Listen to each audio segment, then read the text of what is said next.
ആരെങ്കിലും 3 ജുമുഅ ഒഴിവാക്കിയാൽ ബിഗൈരി ഉദ്രിൻ, അകാരണമായിട്ടാണ് ജുമുഅ ഒഴിവാക്കിയത് എങ്കിൽ തബഅല്ലാഹു ഫീ ഖൽബിഹി, അല്ലാഹു സുബ്ഹാനഹു വ തആല അവന്റെ ഹൃദയത്തിലേക്ക് കുഫ്രിയത്തിന്റെ അവിശ്വാസത്തിന്റെ സീല് പതിക്കുമേ എന്ന് ഹബീബുനാ ശഫീഉനാ റസൂലുള്ളാഹി നഊദു ബില്ലാഹ്. അല്ലാഹുവേ ഞങ്ങളെ നീ കാക്കണേ അല്ലാഹ്, നീ കാത്ത് സംരക്ഷിക്കണേ അല്ലാഹ്. എത്രയെത്ര ചെറുപ്പക്കാര് ഈ വിഭാഗത്തിൽ പെട്ടുപോയവരുണ്ട്, എത്രയോ കച്ചവടക്കാരുണ്ട്, എത്രയോ മുസ്ലിം സഹോദരങ്ങളുണ്ട്. പള്ളി തൊട്ടടുത്തുണ്ടായിട്ട് പോലും ജുമുഅക്ക് പോലും വരാത്ത ആളുകളില്ലേ. മൻ തറക സലാസ ജുമുഅൻ ബിഗൈരി ഉദ്രിൻ തബഅല്ലാഹു ഫീ ഖൽബിഹി. യാതൊരുവിധ കാരണവുമില്ലാതെ, ഒരു കാരണവുമില്ലാതെ ജുമുഅ ഒഴിവാക്കുന്നവരെ പഠിച്ചു വെക്കണേ ചെറുപ്പക്കാരാ, പഠിച്ചു വെക്കണേ രക്ഷിതാക്കളെ. പെങ്ങളെ നിന്റെ പ്രിയപ്പെട്ടതാകുന്ന ഭർത്താവിന്, നിന്റെ പ്രിയപ്പെട്ട ഉപ്പയെ, മക്കളെ നീ പള്ളിയിലേക്ക് പറഞ്ഞു വിടണേ. 3 ജുമുഅ അകാരണമായി ഒഴിവാക്കിയാൽ കുഫ്രിയത്തിന്റെ സീല് പതിക്കുമേ എന്ന് ഹബീബുനാ റസൂലുള്ളാഹി സ്വല്ലല്ലാഹു അലൈഹി വസല്ലം. ചെറിയ കാര്യമല്ല. നിസ്കാരം ചിട്ട വെക്കണം. നമ്മൾ പിറകോട്ട് പോയില്ലേ? ഇന്നത്തെ ഒരു ദിവസം തന്നെ എടുത്തു നോക്കിനി എത്ര പേര് സുബഹിക്ക് നമ്മുടെ ജമാഅത്തിൽ പള്ളിയിലുണ്ടായിരുന്നു. ളുഹറിനുണ്ടായിരുന്നു, അസറിനുണ്ടായിരുന്നു, മഗ്രിബിനുണ്ടായിരുന്നു, ഇശാഇനുണ്ടായിരുന്നു. ചിന്തിക്കുന്നു ഇന്നത്തെ ഒരു ദിവസം. ഒരു കാര്യമില്ല. വീട്ടിൽ തന്നെ ഇരിക്കുന്ന എത്രയോ ആളുകളുണ്ട്. ഒരു കാര്യമില്ല. ടൗണിൽ അവിടെ ഇവിടെയൊക്കെ ഇരിക്കുന്ന ആളുകളുണ്ട്. ജമാഅത്ത് ശ്രദ്ധിക്കുന്നില്ല. മുഅ്മിനായ മനുഷ്യനും കാഫിറിനും ഇടയിലുള്ളതാകുന്ന വ്യത്യാസം നിസ്കാരമാണ്. സയ്യിദുനാ റസൂലുള്ളാഹി വേറെ ഒരു വ്യത്യാസവും ഇല്ല. ഇവർക്ക് 2 പേർക്കും ഇടയിലുള്ള ഐഡന്റിറ്റി അത് നിസ്കാരമാണ്. നിസ്കരിക്കുന്നവൻ മുഅ്മിൻ, അല്ലാത്തവൻ അവിശ്വാസിയാണ്, മുനാഫിക്കാണ്. അവിടെ വിശ്വാസിയാണ്, അതിൽ യാതൊരുവിധ തർക്കവും ഇല്ല. ജുമുഅ ജമാഅത്തുകൾക്ക് പിന്തുന്നവരെ ഞങ്ങൾ മുനാഫിക്കായി എണ്ണിയിരുന്നു. സ്വഹാബത്ത് പറയാണ്. മഅലൂമുൻ നിഫാഖാണവൻ, കാപട്യം അറിയപ്പെട്ട വ്യക്തിത്വമാണ്.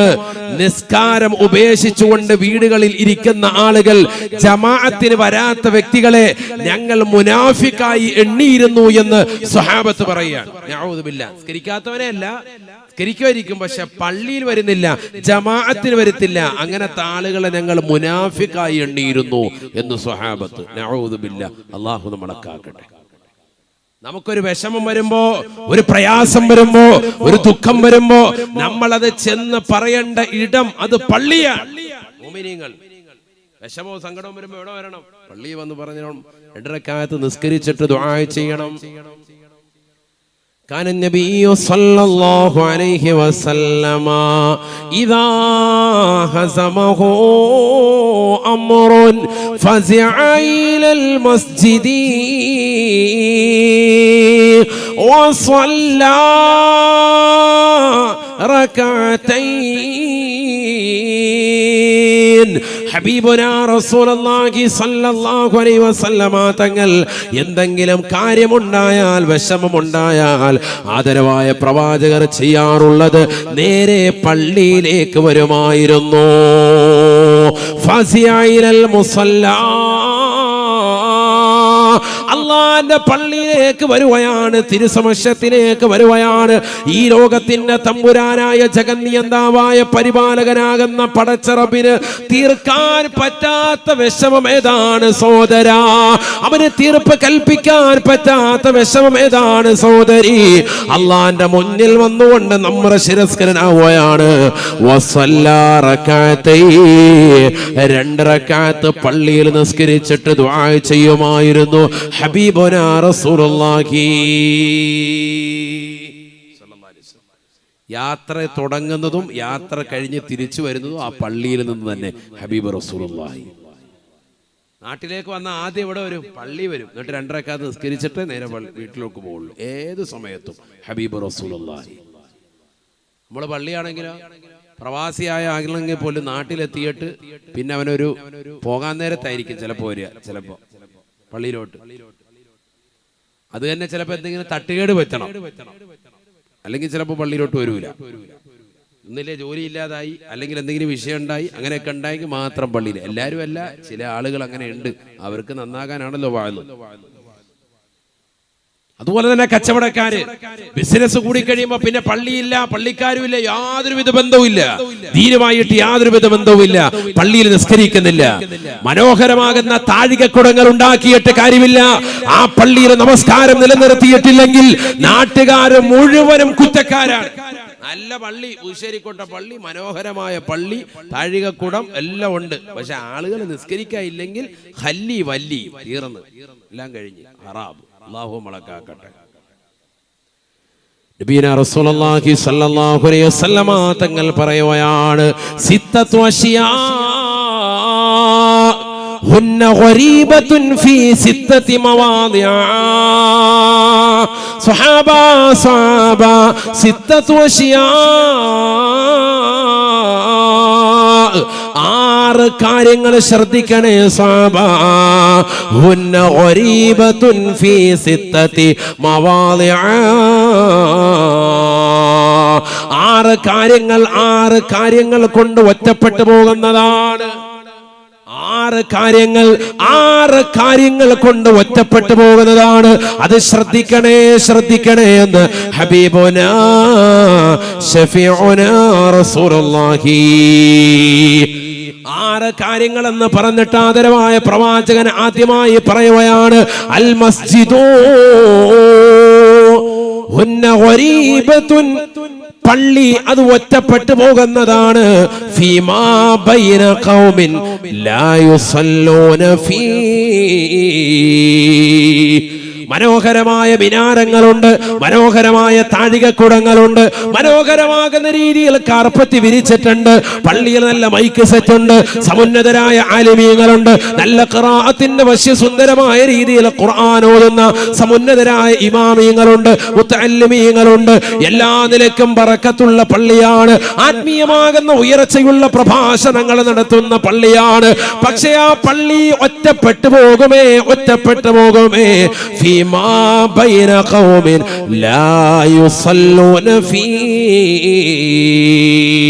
ആ പള്ളിയിൽ നമസ്കരിക്കാൻ ആളുകളില്ല എങ്കിൽ, ആ പള്ളിയിൽ അല്ലാഹുവിന്റെ മുന്നിൽ സുജൂദ് ചെയ്യാൻ ആളുകളില്ല എങ്കിൽ, ആ പള്ളി ഒറ്റപ്പെട്ടു പോകുമേ എന്ന് ഹബീബുനാ ശഫീഉനാ റസൂലുള്ളാഹി സല്ലല്ലാഹു അലൈഹി വസല്ലം. പള്ളിയിൽ എന്ത് വേണം? പള്ളിയിൽ എന്താ വേണ്ടത്? നിസ്കാരം വേണം. പള്ളി നിസ്കാരം വേണം, അതാണ് വേണ്ടത്. തീർന്നില്ല. നബി സല്ലല്ലാഹു അലൈഹി വസല്ലമ തങ്ങൾ രണ്ടാമതായി പറയുകയാണ്, ആദരവായ പ്രവാചകർ സല്ലല്ലാഹു അലൈഹി വസല്ലമ തങ്ങൾ 6 കാര്യങ്ങളെ എണ്ണിയിട്ട് പ്രവാചകൻ രണ്ടാമതായി പറയുകയാണ്, വൽ മുസ്ഹഫു ഗരീബുൻ ഫീ മൻസിലി ഖൗമിൻ ലാ യഖറഊന ഫീ. ഒരു വീട്ടിലുള്ളതാകുന്ന ഖുർആൻ മുസ്ഹഫ് ഒറ്റപ്പെട്ടു പോകുമേ. ആ വീട്ടിലുള്ളവർ ആരും തന്നെ ആ ഖുർആനിനെ, മുസ്ഹഫിനെ പാരായണം ചെയ്യുന്നില്ല എങ്കിലെന്ന് ഹബീബുനാ റസൂലുള്ളാഹി. വൽ മുസ്ഹഫു ഗരീബുൻ ഫീ മൻസിലിൻ ലാ യഖറഊന ഫീഹി. ഒരു വീട്ടിൽ ഖുർആൻ ഉണ്ട്. ഖുർആൻ എത്ര എണ്ണം ഉണ്ട്? ഓരോരുത്തരും അവരുടെ വീട്ടിൽ ചിലപ്പോൾ 4 ഉണ്ടാകും, 5 ഉണ്ടാകും, ചിലരുടെ വീട്ടിൽ 1 ഉണ്ടാകും. പക്ഷെ ആ ഖുർആൻ ഓതുന്നില്ല എങ്കിൽ ആ ഖുർആൻ ആ വീട്ടിൽ ഒറ്റപ്പെട്ടു പോയിരിക്കുന്നു. ഹബീബ് റസൂലുള്ളാഹി അങ്ങനെ വരാൻ പാടില്ല. വന്നിരുന്നത് എന്താകും? നാശമാകും. അല്ലാഹുവിന്റെ റസൂൽ സ്വല്ലല്ലാഹു അലൈഹി വസല്ലം തങ്ങൾ പറയാം, അത് നാശത്തിനുള്ള വഴിതെളിക്കലാണ്. അത് ഈ ഉമ്മത്തിന്റെ നാശത്തിന്റെ വഴിതെളിക്കലാണ്. ഖുർആൻ വീട്ടിലുണ്ട്, പക്ഷെ ആ ഖുർആൻ ഓതപ്പെടുന്നില്ല എങ്കിൽ വീട്ടിലുള്ളവർക്ക് മുഴുവനും ശാപം ഖുർആൻ ചൊരിഞ്ഞുകൊണ്ടിരിക്കും. അല്ലാഹു നമ്മളെ കാക്കട്ടെ. എന്നാ പിന്നെ നാളെ തന്നെ ഖുർആൻ അങ്ങ് വിറ്റേക്കാം അവസാനം. അപ്പൊ പിന്നെ ശാപമില്ല. നമ്മൾ അങ്ങനെ ചിന്തിക്കുന്ന കൗമാണ്. അല്ലാഹു നമ്മളെ കാക്കട്ടെ. ഖുർആൻ ഓതിയില്ല എങ്കിൽ ഖുർആൻ ശപിക്കും. പിന്നെ ആ ഖുർആൻ അങ്ങ് വിറ്റേക്കാം. അപ്പൊ പിന്നെ ശാപമില്ല, റാഹത്ത്. അല്ലാഹു നമ്മളെ കാക്കുമാറാവട്ടെ. വീട്ടിൽ ഖുർആൻ ബറക്കത്തിന്റെ കേദാരമാണ്. അതുകൊണ്ടല്ലേ ഒരു വീട് ഉദ്ഘാടിക്കുമ്പോ നമ്മൾ എന്ത് ഖുർആൻ കൈക്ക് പിടിച്ചുകൊണ്ട് കയറുന്നത്? അതൊരു ശുഭലക്ഷണമാണ്. എന്നിട്ട് ആ വീട്ടിലിരുന്നു കൊണ്ട് സൂറത്തുൽ ബഖറ പാരായണം ചെയ്യുന്നു. വല്ലദി യഖറഉ ഫീഹി സൂറത്തുൽ ബഖറ ലാ യദ്ഖുലു ഫീഹി ശൈത്വാനുൻ ശഫീഉനാ റസൂലുള്ളാഹി. സൂറത്തുൽ ബഖറ, അൽ ബഖറ സൂറത്ത് ഒരു വീട്ടിൽ പരിപൂർണമായി നീ പാരായണം ചെയ്താൽ ആ വീട്ടിലേക്ക് പിശാച് കടക്കുകയില്ല സയ്യിദുനാ റസൂലുള്ളാഹി. പൈശാചിക ഉപദ്രവങ്ങൾ കൊണ്ട് പ്രയാസപ്പെടുന്നവരെ, ഏർവാടിയിലൊക്കെ നിലകൊള്ളുന്ന മുസ്ലിമേ, നിന്റെ വീട്ടിൽ ഡെയിലി പാരായണം ചെയ്യേണ്ട സൂക്തമാണ് സൂറത്തുൽ ബഖറ. അൽ ബഖറ സൂറത്ത് പാരായണം ചെയ്യണം. സാധേ അത് ഇച്ചിരി ബുദ്ധിമുട്ടല്ലേ, 2.5 ദിവസം ഇല്ലേ, ശൈത്താൻ ഇറങ്ങണോ, കുറച്ച് പണിയാണ്. ഇതോത്, അല്ലാഹു തൗഫീഖ് തരട്ടെ. പിശാച് ഇറങ്ങണോ എങ്കിൽ ഇതോതിയാൽ ഇറങ്ങുമെന്ന് ആര് പഠിപ്പിച്ചു? മുഹമ്മദ് മുസ്തഫ. പിന്നെന്താ ഓതിക്കൂടെ? ഒരു വീട് ഉദ്ഘാടിക്കുമ്പോൾ സൂറത്തുൽ ബഖറ ഓതിൻ, എല്ലാവരും ഖുർആൻ എടുത്ത് ഓതിൻ. ഇല്ലെങ്കിൽ ആ വീട്ടുകാരനെങ്കിലും ആ സൂറത്തുൽ ബഖറ പാരായണം ചെയ്യുന്നു. സൂറത്തുൽ അൻആം ഐശ്വര്യത്തിന് വേണ്ടിയുള്ള സൂക്തമാണ്, അധ്യായമാണ്. ആ അധ്യായം പൂർണ്ണമായി പാരായണം ചെയ്യുക. ആരാണിത് ശ്രദ്ധിക്കുന്നവർ? ഖുർആൻ തുടക്കം മുതൽ അവസാനം വരെ ഖത്മ് തീർക്കൽ. മുതഅല്ലിമീങ്ങളെ വിളിക്കൽ. നമ്മുടെ മഹല്ലത്തിൽ തന്നെ ഉണ്ടല്ലോ മുതഅല്ലിമീങ്ങൾ, അവരെ വിളിക്കുന്നു, ഉസ്താദിനെയും വിളിക്കൻ. സുബൈക്ക് ശേഷം അവരെല്ലാവരും കൂടി ഓരോ ജുസ് പാരായണം ചെയ്തിട്ട് 30 ജുസ് ഓതിയിട്ട് ഖത്മ് ഓതി ദ്വാരക്കട്ടെ. 1 മണിക്കൂർ മതി. 1 മണിക്കൂർ കൊണ്ട് ഒരു ഖത്മ് ഓതി മാഷാ അല്ലാഹ് അങ്ങനെ വീട് ഉദ്ഘാടിക്കട്ടെ. ഉദ്ഘാടിച്ച വീട്ടിൽ തന്നെ ഇങ്ങനെ അമൽ ചെയ്യട്ടെ. ആ വീട്ടിൽ പിശാച് ഉണ്ടാവൂല, പൈശാചിക ഉപദ്രവങ്ങൾ ഒഴിയും, മക്കള് സ്വാലിഹീങ്ങളാകും. കാരണം ആ വീടിൻ്റെതാകുന്ന തൂണിലും തുരുമ്പിലും എല്ലാത്തിലും ഖുർആനിൻ്റെതാകുന്ന വിസ്ഫോടനം ഉണ്ടായി. ഖുർആനിന്റെ ആയത്തുകൾ കേറപ്പി പിശാച് ഉടൻ. അതുകൊണ്ടാണല്ലോ ബാങ്ക് കൊടുക്കാൻ പറയുന്നത്. വീട്ടിൽ എന്ത് കൊടുക്കണം? ഇടയ്ക്കിടയ്ക്ക് എന്ത് കൊടുക്കണം? ഉറക്കെ പറയും, ബാങ്ക് കൊടുക്കണം. ബാങ്ക് കൊടുക്കാനായത് ആദ്യം പഠിക്കണം, എന്നാലേ ഉള്ളൂ. ഇത് ഹയ്യാല സലാ എന്ന് പറഞ്ഞിട്ട് നിർത്തുന്നില്ല, അത് തന്നെ പറഞ്ഞുകൊണ്ടിരിക്കുക. കറങ്ങി കറങ്ങി നിൽക്കുകയാണ്. ബാങ്ക് ആദ്യം പഠിക്കണം, എന്നിട്ട് ബാങ്ക് നല്ലതുപോലെ വീട്ടിൽ കൊടുക്കണം. വീട്ടിലുള്ള ആ വീട്ടിൽ കറക്റ്റ് കേൾക്കുന്ന രീതി. റമദാന് മഗ്‌രിബിന്റെ സമയത്തൊന്നും കൊടുത്തേക്കല്ലേ, ബാക്കിയുള്ളവരെ നോമ്പ് പറയും. അല്ലാത്ത സമയത്ത് ചെറിയൊരു ശബ്ദത്തിൽ നമ്മുടെ ആ വീടുകളിൽ റൂമുകൾ കേൾക്കുന്ന രീതിയിൽ അല്ലാഹു അക്ബർ അല്ലാഹു അക്ബർ ഇത് മതി. അങ്ങനെ കൊണ്ട് ബാങ്ക് കൊടുത്തേ. പാപ്പ തന്നെ കൊടുക്കുക അങ്ങനെ വീടുകളിൽ. ഈ ബാങ്കിന്റെ ശബ്ദം എത്തുന്നിടത്തുനിന്നൊക്കെ പിശാചോടും. മൈക്ക് കെട്ടി വലിയ ശബ്ദത്തിൽ കൊടുക്കൊന്നും വേണ്ട, ഈ പറഞ്ഞ നേരിയ ശബ്ദത്തിൽ കൊടുത്താൽ മതി. അവനവന്റെ ശബ്ദത്തിനനുസരിച്ച് പിശാചോടും. പൈശാചിക ഉപദ്രവങ്ങൾ ഉണ്ടാവൂല. വീട്ടിൽ സംരക്ഷണം ഉറപ്പാണ്. നിങ്ങൾ ചെയ്തു നോക്കി. അള്ളാഹു അനുഗ്രഹിക്കട്ടെ. മക്കള് കുരുത്തക്കേട് കാണിക്കുമ്പോ, ചെറിയ മക്കള് രാത്രിയിൽ വലിയ കരച്ചിലുണ്ടാകുമ്പോ പൈശാചിക ഉപദ്രവങ്ങൾ ഉണ്ടാകും. അതുകൊണ്ടാണ് കുട്ടികൾ കരയുന്നത്. വലത്തെ കാതിൽ ബാങ്കും ഇടത്തെ കാതിൽ ഇഖാമത്തും കൊടുക്കണം ആ സമയത്ത്. അത് ജനിച്ചപ്പോ മാത്രം കൊടുത്താൽ പോരാ, ഇടയ്ക്കിടയ്ക്ക് കൊടുക്കുന്നത് കൊണ്ട് ഒരു തെറ്റുമില്ല. അങ്ങനെ ചെയ്യാമെന്ന് ഫത്ഹുൽ മുഈനിൽ കാണാം. അല്ലാഹു തൗഫീഖ് നൽകട്ടെ. മറദത്തും മിനൽ ജിന്ന്, കുരുത്തക്കേടുള്ളതാകുന്ന പിശാചിന്റെ ഉപദ്രവങ്ങൾ കുട്ടികൾ കേൾക്കാതിരിക്കാൻ ഇടയ്ക്കിടയ്ക്ക് എന്ത് ചെയ്യാ? വലത്തെ കാതിൽ ബാങ്കും ഇടത്തെ കാതിൽ ഇഖാമത്തും അങ്ങനെ കൊടുത്തു നോക്കിയ കുട്ടി നല്ല ശാന്ത സുന്ദരമായി ഉറങ്ങുന്നതായി കാണാം. എന്തുകൊണ്ട്? അള്ളാഹുവിന്റെ നാമം ഉച്ചരിച്ചപ്പോ, ഖുർആൻ ഓതിയപ്പോ പിശാചിന്റെ ഉപദ്രവങ്ങളിൽ നിന്ന് സംരക്ഷണം നൽകപ്പെടുകയാണ്. അള്ളാഹു തൗഫീഖ് നൽകട്ടെ. അതാണ് റസൂലുള്ളാഹി സ്വല്ലല്ലാഹു അലൈഹി വസല്ലമ തങ്ങൾ പറയുകയാണ്, വൽ ഖുർആനു ഗരീബുൻ, ഖുർആൻ ഒറ്റപ്പെട്ടു പോകുമേ, ഖുർആൻ ഒറ്റപ്പെട്ടു പോകുമേ, ഫീ ഖൽബി റജുലിൻ ഫാസിഖിൻ, കാപട്യമുള്ളതാകുന്ന ഒരു വ്യക്തിയുടെ ഹൃദയത്തിലാണ് ഖുർആൻ നൽകപ്പെട്ടത് എങ്കിൽ ആ ഖുർആൻ ഒറ്റപ്പെട്ടു പോയി എന്ന് ഹബീബുനാ റസൂലുള്ളാഹി സ്വല്ലല്ലാഹു അലൈഹി വസല്ലം. 6 കാര്യങ്ങൾ കൊണ്ട് ഒറ്റപ്പെട്ടു പോകും. 6 സ്ഥലങ്ങളിൽ. അതിലൊന്നാണ് എന്ത് പറഞ്ഞത്?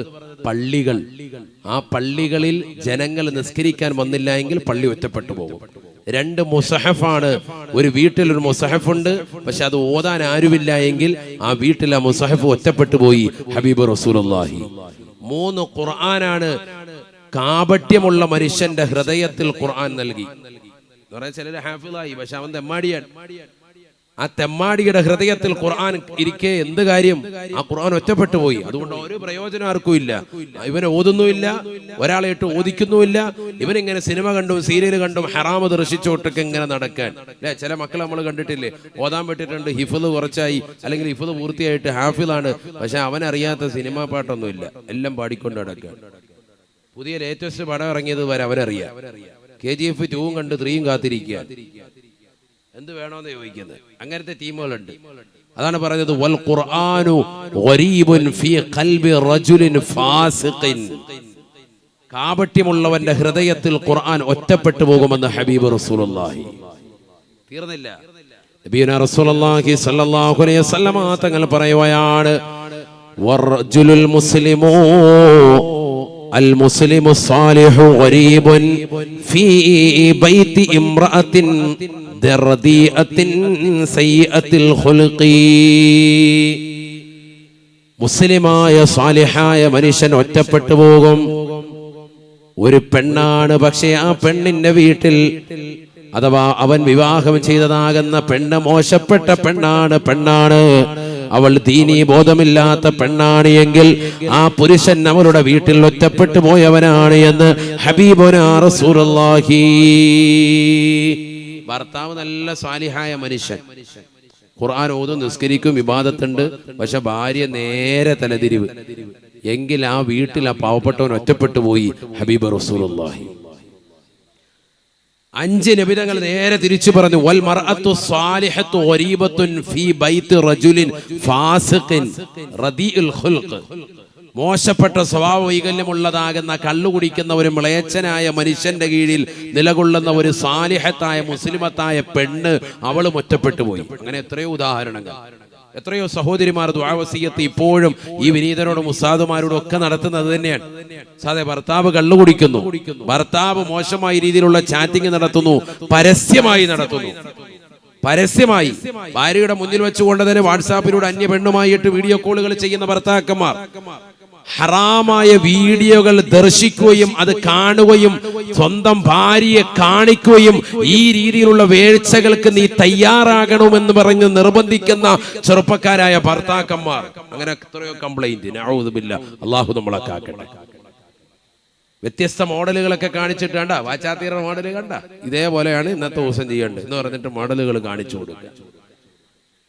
ദീനിയായ മതബോധമുള്ളതാകുന്ന പെണ്ണുങ്ങളെ അത്തരത്തിന്മേൽ നിർബന്ധിക്കുന്നതാകുന്ന ചെറുപ്പക്കാരായ കള്ളുകുടിയന്മാരാകുന്ന ഭർത്താക്കന്മാർ, അവരാ സാലിഹത്തായ പെണ്ണുങ്ങൾ അവരുടെ വീട്ടിൽ ഒറ്റപ്പെട്ടു പോയെന്ന് ഹബീബ് റസൂലുള്ളാഹി.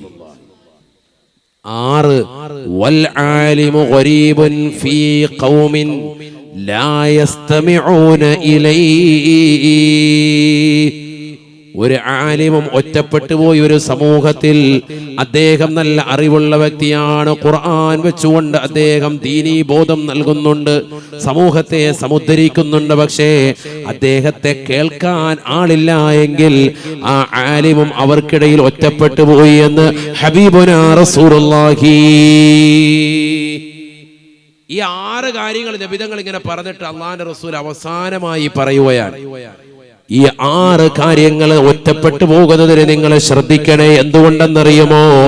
ഈ 6 കാര്യങ്ങളെയും നിങ്ങൾ ശ്രദ്ധിക്കാതിരുന്നാൽ നിങ്ങൾക്ക് വലിയ വിപത്ത് അല്ലാഹു ഏകുമേ, കാരുണ്യം അല്ലാഹു നിങ്ങൾക്ക് വർഷിക്കുകയില്ല എന്ന് ഹബീബുനാ റസൂലുള്ളാഹി.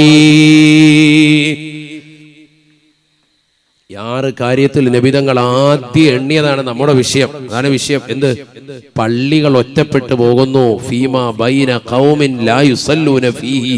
ജനങ്ങൾ നിസ്കരിക്കാൻ വരാതിരിക്കുമ്പോൾ ആ പള്ളികൾ ഒറ്റപ്പെട്ടു പോയി. ഹബീബ് റസൂലുള്ളാഹി. ഇന്ന് നമ്മുടെ പള്ളികൾക്ക് വല്ല കുഴപ്പമുണ്ടോ? ഇവിടെ ഇപ്പൊ ഈ കരുനാഗപ്പള്ളി താലൂക്കിൽ തന്നെ എത്ര പള്ളിയാണ്, എത്ര ജുമാഅത്ത് പള്ളിയുണ്ട്, എത്ര തൈക്കാവുകളുണ്ട്, എത്ര പള്ളികളുണ്ട്. പിന്നെയും പള്ളികൾ ഇപ്പോഴും എടുത്തോണ്ടിരിക്കുകയാണ്. എന്നാലും നമ്മുടെ ഈ പരിസരങ്ങളുണ്ട്, ഇഷ്ടംപോലെ പള്ളികൾ വീണ്ടും വരികയാണ്. എടുക്കാൻ ആളുണ്ട്, കരിക്കാൻ വല്ല ഹൈവാന്മാരുണ്ടോ? ഇല്ല. അവിടെയാണ് പ്രശ്നം. അതാണിപ്പോ ചർച്ച. ഇഷ്ടംപോലെ ആളുകൾ ഇത് എടുക്കാൻ വേണ്ടിയുണ്ട്, അതിനുവേണ്ടി പിരിക്കാനുണ്ട്, എല്ലാ കാര്യങ്ങളും അടക്കാണ്ട്, എല്ലാത്തിനും ഉണ്ട്. നിസ്കരിക്കാൻ വരുന്ന വിഷയം വരുമ്പോ ആരുമില്ല. പണ്ടത്തെ കാലം പോലെയല്ല. ഇപ്പൊ പള്ളിയിൽ കയറാം, ഫാനിടാം, എത്ര വേണമെന്നെല്ലാം ഖുർആൻ ഓതി നിസ്കരിക്കാം, ഒരു വിഷയമില്ല, ആരും തടയൂല. എത്രയോ മണിക്കൂറുകൾ നിനക്ക് പള്ളിയിൽ ചെലവഴിക്കാം, ആരും തടയൂല. നല്ല കാർപ്പറ്റ് വിരിച്ച് സുജൂദ് ചെയ്ത് അവിടെ കിടന്ന് ഉറങ്ങിപ്പോകും. ആ രീതിക്കുള്ള നല്ല ഗൾഫിൽ നിന്ന് കൊണ്ടുവന്ന കാർപ്പറ്റ് വിരിച്ച മുസല്ല വിരിച്ചിട്ടുള്ളതാകുന്ന പള്ളികൾ, എയർ കണ്ടീഷൻ പള്ളികൾ, വീട്ടിൽ പോലും ഇല്ല AC, പള്ളിയിൽ നല്ല AC ഫിറ്റ് ചെയ്ത് വെച്ചിരിക്കാം, എല്ലാ സൗകര്യങ്ങളും ഉണ്ട്. ഓരോ കിലോമീറ്റർ ചുറ്റളവുകളും പള്ളികളുണ്ട്. പക്ഷെ നിസ്കരിക്കാൻ നമുക്ക് ചെല്ലാൻ മടി. ഇത് നമുക്ക് വലിയ വിപത്തുണ്ടാക്കും. അള്ളാഹു നമ്മളെ കാക്കട്ടെ. വലിയ വിപത്തുണ്ടാകും തീർച്ചയാണ്. നമ്മളിൽ എത്ര ആളുകൾ ഈ അടുത്തിടെ ഒരു 2 കൊല്ലം മുമ്പാന്ന് തോന്നുന്നു, നമ്മള് കൊട്ടുകാട് ഒരു വ്യക്തി എല്ലാ ദിവസവും പള്ളിയിൽ 5 വഖത്ത് നിസ്കാരത്തിന് വരുന്ന ഒരു വ്യക്തി മരണപ്പെട്ടു പോയെന്ന് തോന്നുന്നു. അദ്ദേഹത്തിന്റെ ഒരു വാർത്തയുണ്ടായിരുന്നു. അദ്ദേഹം ഉണ്ടോ ഇപ്പൊ? മരണപ്പെട്ടില്ലേ? ഒരു ഉപ്പുപ്പ എല്ലാ ദിവസവും സുബൈക്ക് കറക്റ്റായിട്ട് സുബൈക്കും 5 വഖത്തും പള്ളിയിൽ വരികയും കൊട്ടുകാട് പള്ളിയിൽ വന്നുകൊണ്ട് നിസ്കരിക്കുകയൊക്കെ ചെയ്യുന്ന ഒരു പ്രായമായ ഒരു മനുഷ്യൻ, ഖുർആൻ ഖത്മുകൾ തീർക്കുന്ന ഒരു മനുഷ്യൻ, ഖുർആൻ ധാരാളം ഖത്മുകൾ തീർത്തിട്ടുള്ള മനുഷ്യൻ. അദ്ദേഹത്തെക്കുറിച്ച് ന്യൂസിൽ ഞാൻ വായിച്ചിട്ടുണ്ടായിരുന്നു. അങ്ങനെയുള്ള സാലിഹീങ്ങൾ പോലും നമ്മുടെ ഈ മണ്ണിലുണ്ടായിട്ടുണ്ട്. ഈ അടുത്തിടെയാണ് അവരൊക്കെ വിട പറഞ്ഞു പോയിട്ടുള്ളത്. ഇന്നുമുണ്ട് അത്തരത്തിലുള്ള സാലിഹികൾ. പ്രായം ചെന്ന ഒരുപാട് ആളുകൾ അവരാ വടി കുത്തിപ്പിടിച്ചിട്ട് പള്ളിയിലേക്ക് വരാൻ അവർ കാണിക്കുന്നതാകുന്ന ഒരു താല്പര്യം, ഒരു ശുഷ്കാന്തി ഇന്നത്തെ തലമുറക്ക് നഷ്ടപ്പെട്ടു പോയി. നമ്മളൊരു ചെറിയ മഴ പെയ്യുമ്പോഴേക്ക് തിരിച്ചു കയറാൻ, മഴയൊന്നും ഇല്ലെങ്കിൽ പോലും പള്ളിയിലേക്ക് പോകാൻ നമ്മൾ തയ്യാറാവുന്നില്ല. എന്ത് പറ്റി നമുക്ക്? അള്ളാഹു നമ്മളെ കാക്കുമാറാവട്ടെ.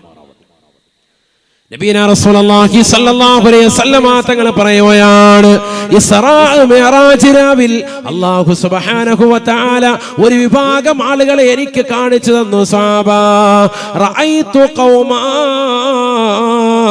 തുർലഹു റൂസഹും ബിസ്സഖരി കുല്ലമാ റുളിഖത് ആദത് ഇലാ മാ കാനത്. ഹബീബുനാ റസൂലുള്ളാഹി സ്വല്ലല്ലാഹു അലൈഹി വസല്ലമ തങ്ങൾ പറയുകയാണ്, റഅയ്തു ഖൗമാ റജബ് 27 രാവിൽ ഇസ്റാ മിഅ്റാജിന്റെ രാവിൽ ജിബ്രീൽ അലൈഹിസ്സലാം മുഖേന സ്വർഗ്ഗത്തിൻ്റെതാകുന്ന യാത്രകൾ എനിക്ക് കാണാൻ സാധിച്ചു. നരകത്തിൻ്റെതാകുന്ന കുണ്ടാരവും എനിക്ക് അദ്ദേഹം കാണിച്ചു തന്നു. സഹാബാ റഅയ്തു ഖൗമാ, അതിനിടയിലാണ് ഞാൻ ഒരു വിഭാഗം ആളുകളെ കാണുന്നത്. തുർലഹു റൂസഹും ബിസ്സഖരി, പാറക്കല്ലിന്റെ ചീളുകൾ കൊണ്ട് അവർ തലയടിച്ച് പൊട്ടിക്കുന്നതായിട്ടാണ് കാണുന്നത്. സഹാബാ നഊദു ബില്ലാഹ് കുല്ലമാ റുളിഖത് ആദത് ഇലാ മാ കാനത്. ഓരോ പ്രാവശ്യം തലയടിച്ച് പൊട്ടിക്കുമ്പോഴും അവരുടെ തലയിൽ നിന്ന് രക്തം ധാരധാരയായി ഒഴുകുകയാ. രക്തം ഇതാ പുറത്തേക്ക് വമിക്കുകയാണ്. അവർ മരണത്തോട് മല്ലടിക്കുകയാണ്. അവർ മരിച്ചു വീഴുകയാണ്. വീണ്ടും അവർക്ക് ആത്മാവ് നൽകപ്പെടുകയാണ്. വീണ്ടും പാറക്കല്ലിന്റെ ചീളുകൾ നൽകുകയാണ്. ആ പാറക്കല്ലിന്റെ കൂർത്തിരിക്കുന്ന ചീളുകൾ കൊണ്ട് തലയിലേക്ക് ആഞ്ഞടിക്കുകയാണ്. നഊദു ബില്ലാഹ്. മടി കാണിക്കുമ്പോ ആ വലിയ പാറക്കല്ലിന്റെ ചീളുകൾ എടുത്തുകൊണ്ട് സബാനിയാക്കളാകുന്ന ശിക്ഷയുടെ മലക്കുകൾ അവരുടെ തലയിലേക്ക് ആഞ്ഞടിക്കുകയാ. തല പൊട്ടിച്ചിതറുകയാണ്. രക്തം വാർന്നൊഴുകുകയാണ്. ഹൗലാഇ യാ ജിബ്രീൽ, മൻ ഹൗലാഇ യാ ജിബ്രീൽ, ആരാണ് ജിബ്രീലേ ഇക്കൂട്ടർ? ഇത്ര വലിയ വേദന സഹിച്ചുകൊണ്ട് നിലകൊള്ളുന്നതായ ഈ വിഭാഗം ആരാണ് ജിബ്രീലേ? ഉടനെ ജിബ്രീൽ അലൈഹിസ്സലാം എന്നോട് മറുപടി പറഞ്ഞു, യാ റസൂലല്ലാഹ് ഹൗലാഇല്ലദീന തതസാഖലൂന റൂസഹും അനിസ്സലാഹ്, هؤلاء الذين تتثاقلون رؤوسهم عن الصلاة. നമസ്കാരത്തെ തൊട്ട് ഭാരമായി കണ്ടിരുന്നതായ ആളുകളാ അള്ളാന്റെ മുന്നിൽ സുജൂദ് ചെയ്യുന്നതിന് തലയെ ഭാരമായി കണ്ടിരുന്നവരാണ്. ഈ ലോകത്തിന്റെ തമ്പുരാനായ ജഗന്നിയന്താവായ പരിപാലകനാകുന്ന പടച്ചറപ്പിന്റെ മുന്നിൽ തല കുനിക്കാൻ മടിച്ചതായ ആളുകളാ. പള്ളിയുടെ മിനാരങ്ങളിൽ നിന്ന് ഹയ്യാല സ്വലാ ഹയ്യാലൽ ഫലാ, നമസ്കാരത്തിലേക്ക് വരൂ, വിജയത്തിലേക്ക് വരൂ എന്ന് വിളിക്കുമ്പോ ആ ബാങ്കിന് ഉത്തരം കൊടുക്കാതെ തിരിഞ്ഞു നിന്നതായ ആളുകളാ. കള്ളു കുടിച്ചുകൊണ്ട് നിലകൊണ്ടവരാണ്, സിനിമ കണ്ടുകൊണ്ട് നിലകൊണ്ടവരാണ്, മോശപ്പെട്ട വർത്തമാനങ്ങൾ പറഞ്ഞുകൊണ്ട് കവലകളിൽ സമയം ചെലവഴിച്ചവരാണ്. അല്ലദീന തതസാഖലൂന റൂസഹും അനിസ്സലാ, നമസ്കരിക്കാൻ മടി കാണിച്ചതായ വിഭാഗമാണ് നബിയേ നബിയേ. ഇവർക്ക് റിയാലിറ്റി ഷോകളിൽ ഒരു മടിയുമില്ലായിരുന്നു. അതിൽ പങ്കെടുത്തപ്പോ, അതിൽ ആടുകയും പാടുകയും ചെയ്തപ്പോ ജഡ്ജസ്മാര് എഴുന്നേറ്റ് നിന്നുകൊണ്ട് കൈകൂപ്പുകയാണ്. ആ ജഡ്ജസ്മാർക്ക് പാദസേവകൾ ചെയ്ത് ലക്ഷങ്ങൾ കൊയ്തെടുക്കാൻ ഇവർക്ക് സമയമുണ്ടായിരുന്നു. അവർക്ക് മുന്നിൽ ഓച്ചാനിച്ച് നിൽക്കാനും അവർക്ക് മുന്നിൽ തലകുമ്പിട്ട് നിൽക്കാനും പാദസേവകൾ ചെയ്തുകൊണ്ട് ഏത് രീതിയിലും സമ്പത്ത് ഒരുമിച്ച് കൂട്ടുവാനും ഈ ഉമ്മമാർക്ക് മടിയില്ലായിരുന്നു. മക്കളെ അർദ്ധനഗ്നരാക്കി അത്തരത്തിലുള്ള റിയാലിറ്റി ഷോകളിൽ പങ്കെടുപ്പിച്ച ഉമ്മയാ. നമസ്കാര ചിട്ട വെക്കാത്തവരാണ്, ഇബാദത്തുകൾക്ക് കണിശത വെക്കാത്തവരാണ്, അള്ളാന്റെ മുന്നിൽ സുജൂദ് ചെയ്യാൻ മടിയുള്ളതായ വിഭാഗമാ. ഇവരാണ് ഈ പാറക്കല്ലിന്റെ ചീള് കൊണ്ട് തലയടിച്ച് പൊട്ടിക്കുന്നത് നബിയെ എന്ന് ഹബീബുനാ ശഫീഉനാ റസൂലുള്ളാഹിയോട് മഹാനായ സയ്യിദുനാ ജിബ്രീൽ അലൈഹിസ്സലാം വലിയ ശിക്ഷയാണ്. അല്ലാഹു നമ്മളെ കാക്കുമാറാവട്ടെ, അല്ലാഹു നമ്മളെ കാക്കുമാറാവട്ടെ. ഹബീബനാ റസൂലുള്ളാഹി സ്വല്ലല്ലാഹു അലൈഹി വസല്ലമ തങ്ങളുടെ അടുക്കലേക്ക് ബഹുമാനപ്പെട്ടതായ മുആദ് ബിൻ ജബൽ റളിയല്ലാഹു തആല അൻഹു ആദരവായ പ്രവാചകരുടെ ചാരത്ത് വന്നുകൊണ്ട് നബി തങ്ങളോട് ചോദിക്കുകയാണ്,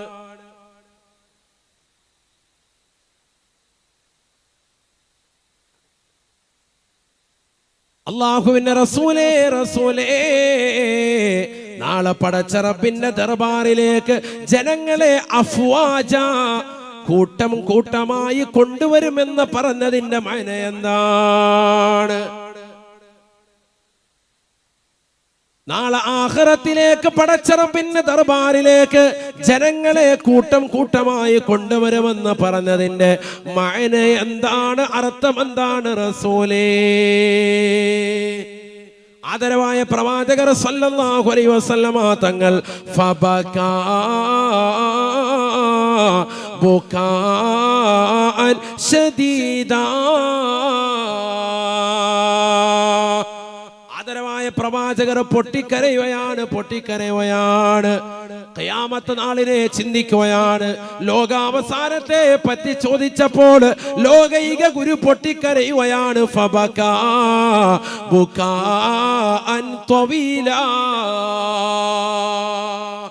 ദീർഘനേരം നബി സല്ലല്ലാഹു അലൈഹി വസല്ലം തങ്ങൾ കരഞ്ഞു. ലോകാവസാനത്തെ പറ്റി ചോദിക്കൂ. എന്താ നബി തങ്ങളെ നാളെ ആഖിറത്തിലേക്ക് ജനങ്ങളെ കൂട്ടം കൂട്ടമായിട്ട് കൊണ്ടുവരുമെന്ന് പറഞ്ഞതിന്റെ അർത്ഥം എന്താണ്? നബി സല്ലല്ലാഹു അലൈഹി വസല്ലം തങ്ങൾ അല്പനേരം കരഞ്ഞതിനു ശേഷം പ്രവാചകർ സല്ലല്ലാഹു അലൈഹി വസല്ലം തങ്ങൾ ബഹുമാനപ്പെട്ട മുആദ് ബിൻ ജബൽ റളിയല്ലാഹു അൻഹുവിനോട് പറയാണ്, മുആദേ, നീ ചോദിച്ചത് സഅൽത അൻ അംരിൻ അളീമിൻ, വലിയൊരു കാര്യമാണ് നീ എന്നോട് ചോദിച്ചത്. നീ വേറെ ഒരു കാര്യമല്ല ചോദിച്ചത്, നാളെ ഖിയാമത്ത് നാളിനെ പറ്റിയാണ്, അതിലേക്ക് ജനങ്ങളെ കൊണ്ടുവരുന്ന രംഗത്തെ പറ്റിയാണ്. സഅൽത അൻ അംരിൻ അളീമിൻ, വലിയൊരു കാര്യമാണ് നീ എന്നോട് ചോദിച്ചത്. ഒരു ചെറിയ കാര്യമല്ല നീ എന്നോട് ചോദിച്ചത്, വലിയൊരു കാര്യമാണ്.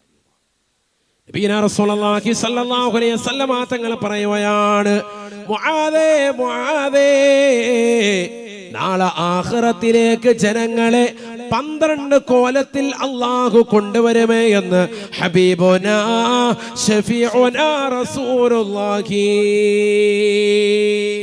സ്വല്ലല്ലാഹു അലൈഹി വസല്ലം. ഉറക്കെ പറ, ഹബീബുനാ റസൂലുള്ളാഹി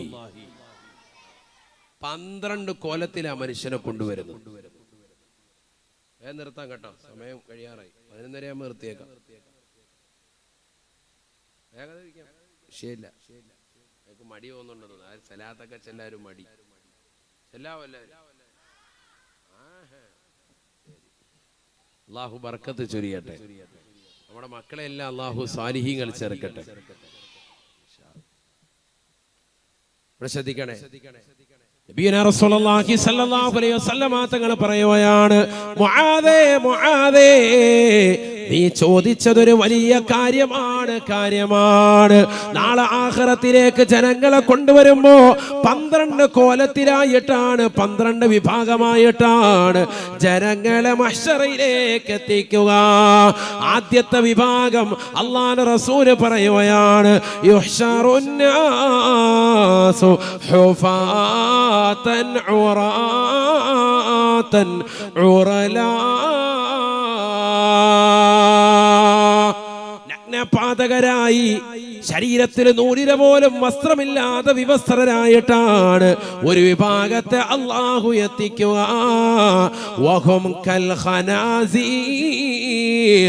പന്നിയുടെ കോലമാണ് അവർക്കുള്ളത് എന്ന് ഹബീബുനാ ശഫീഉനാ റസൂലുള്ളാഹി